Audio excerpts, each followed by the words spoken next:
உலகம் முழுவதும் கொரோனா பரவல் அதிகரித்து கொண்டிருக்கிற இந்த நேரத்தில் கொரோனா பரவலை கட்டுப்படுத்தவும் அதை கண்காணிக்கவும் ஆளில்லா விமானங்களை அரசு ஏற்படுத்தியுள்ளது.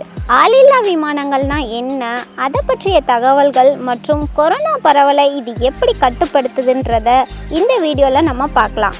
வீடியோக்கு போகிறதுக்கு முன்னாடி நம்ம சேனலை ஃபர்ஸ்ட் டைமாக பார்த்தீங்கன்னா கீழே இருக்க சப்ஸ்கிரைப் பட்டனை ப்ரெஸ் பண்ணி சப்ஸ்கிரைப் பண்ணிடுங்க. பக்கத்துலேயே இருக்க நோட்டிஃபிகேஷன் பெல் பட்டனை ப்ரெஸ் பண்ணுங்கள். அப்போ தான் நான் போடுற நெக்ஸ்ட் வீடியோஸில் உங்களுக்கு நோட்டிஃபிகேஷன் வரும்.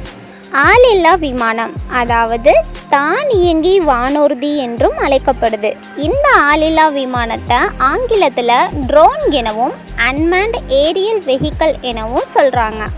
இந்த வெஹிக்கலுக்கு ஆள் இல்லாமல், அதாவது மனிதரே இல்லாமல் தானாக இயக்கக்கூடிய சக்தி இருக்குது. மனிதர்களே இல்லாமல் இது இயங்குறதுனால இது ஆளில்லா விமானம்னு அழைக்கப்படுது. இந்த வானூர்தி மறு பயன்படத்தக்க, கட்டுப்படுத்தக்கூடிய, தளராது பறக்கக்கூடிய ஒரு வாகனம். இந்த வானூர்தி மோஸ்ட்லி இராணுவ பயன்பாடுகளுக்கு தான் அதிகமாக பயன்படுத்தப்படுது. உளவு பார்ப்பதற்கும் எதிரிகளை தாக்குவதற்கும் இந்த வாகனம் பயன்படுத்தப்படுது. மேலும் அபாயகரமான செயல் திட்டங்களுக்கும் தீயணைப்பிற்கும் இந்த வானூர்தி பயன்படுத்தப்படுது. அது மட்டும் இல்லாமல் போக்குவரத்து, ஆராய்ச்சி மற்றும் வளர்ச்சி, வர்த்தகம் மற்றும் படைத்துறையிலையும் இந்த வாகனம் பயன்படுத்தப்படுது. சிம்பிளாக சொல்லணும்னா சிசிடிவி கேமரா எப்படி இயங்குதோ அதே மாதிரி தொலைவில் இருக்க விஷயங்களை கண்காணித்து அதை படம் பிடித்து உடனுக்குடனே கொடுக்கறதுனால இந்த வானூர்தி பல துறைகளில் பயன்படுத்தப்பட்டு வருது. சரி, இந்த ஆளில்லா விமானம் மூலம் நம்ம கோவிட்-19 எப்படி கட்டுப்படுத்தலான்னு இப்போ பார்க்கலாம். 2020ஆம் ஆண்டு ஜூலை மாதத்தில் சென்னையில் முதல் முறையாக ஆளில்லா விமானம் மூலம் கிருமி நாசினி தெளித்து பரிசோதனை செஞ்சாங்க. கடந்த ஆண்டு சென்னையில கொரோனாவோட தாக்கம் அதிகமாகவே இருந்துச்சு. அப்போது ராட்சத எந்திரங்கள் மற்றும் தீயணைப்பு வாகனங்கள் மூலம் கிருமி நாசினி தெளிக்கப்பட்டது.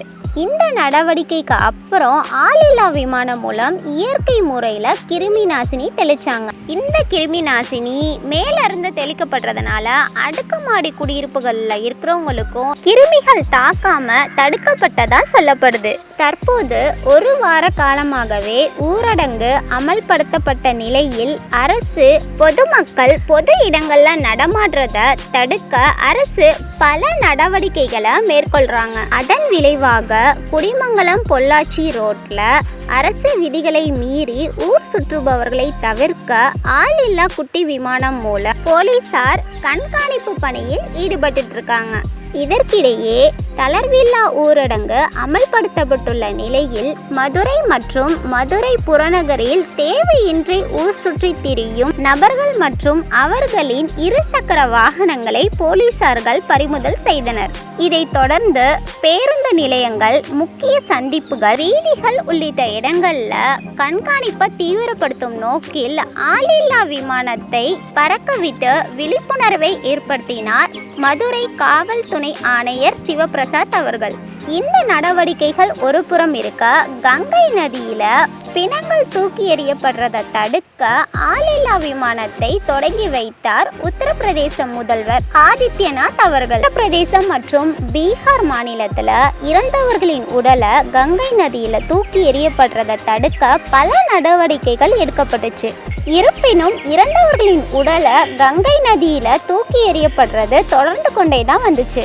இதை அடுத்து உத்தரப்பிரதேச முதல்வர் திரு யோகி ஆதித்யநாத் அவர்கள் கங்கை நதியை கண்காணிக்க ஆளில்லா விமானங்களை பணிக்கு உட்படுத்த உத்தரவு பிறப்பித்துள்ளார். கொரோனா கட்டுப்பாட்டு அறையிலிருந்து நிபுணர்கள் இதை கண்காணிப்பாங்க. இந்த ஆளில்லா விமானம் எனப்படும் ட்ரோன்கள் புகைப்படங்கள் மற்றும் வீடியோக்களை எடுத்து கண்காணிப்பு அறைக்கு அனுப்பும். மேலும் இந்த ஆளில்லா விமானம் மூலம் கிராமப்புறம் மற்றும் நகர்ப்புறங்களின் சுகாதார பணிகளை கண்காணிக்க உள்ளதாக உத்தரப்பிரதேச முதல்வர் தெரிவித்துள்ளார். மேலும் உத்தரப்பிரதேச மாநிலத்தில் கங்கை நதியை பாதுகாக்கவும் அங்கே இருக்க மக்களின் சுகாதார நலனுக்காகவும் ஒரு நல்ல முடிவை எடுத்திருக்காங்க உத்தரப்பிரதேச முதல்வர் யோகி ஆதித்யநாத் அவர்கள்.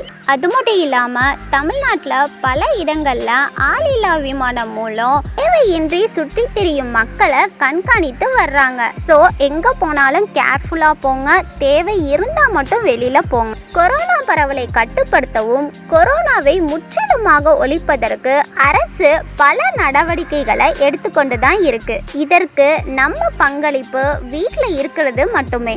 இந்த பரவலை தடுக்கிறதுக்காக மருத்துவர்கள், செவிலியர்கள், மருத்துவ பணியாளர்கள், போலீஸ்காரர்கள் போன்ற பல்வேறு அலுவலர்கள் கொரோனா பரவலை தடுக்க முயற்சி செஞ்சுட்டு தான் இருக்காங்க.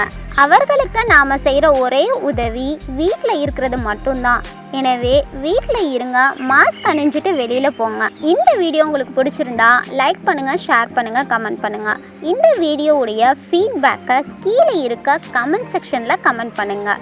மீண்டும் ஒரு இன்ட்ரெஸ்டிங்கான வீடியோவோட உங்களை சந்திக்கிறேன். நன்றி, வணக்கம்.